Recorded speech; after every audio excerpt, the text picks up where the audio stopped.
Okey, hamımız deməli üçbucağın konqruentli əlamətlərini bilirik. Tərəf, tərəf, tərəf, bucaq, tərəf, bucaq və tərəf, bucaq, tərəf əlaqələri ödənəndə üçbucaqlar konqruentdir. Bunlara bir hal daha var, indi ona baxacağıq.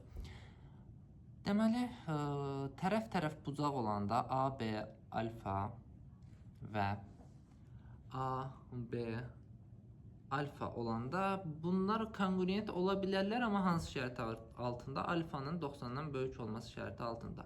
Bu niyə belə olur? Gəlin baxaq. Bu üçbucağa burasına bir dənə beta deyək və sinuslar eləyək. A bölünsün sinus alfa bərabərdir B bölünsün sinus beta.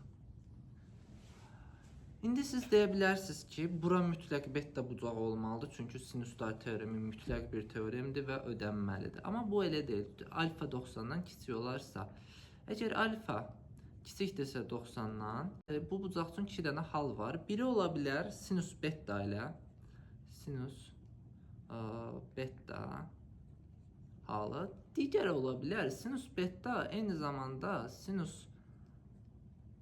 180 çıxılsın beta'ya bərabər olduğuna görə bura sinus 180 çıx beta ola bilər. Yəni kör bucaq ola bilər. İkinci rübdəki qiymətini də ala bilər.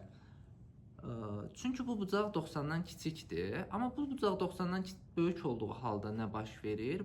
Bura artıq 90-dan böyükdürsə, bu bucaq məcburdur ki, 90-dan kiçik olsun. Bu bucaq 90-dan kiçikdirsə, sadəcə birinci rübdəki qiymətini alır və birinci rübdəki qiymətini aldığı üçün bunlar konqruent olur. Deməli, biz burada nə deyə bilirik? Əgər bizə iki tərəf verilibdirsə və tərəflərdən birinə baxan bucaq kör bucaqdırsa, bu üçbucaqlar konqruentdir. Bunu sabah paylaşacağım sualda istifadə edəcəyik deyə bugün dedim və sabahı gözləyin.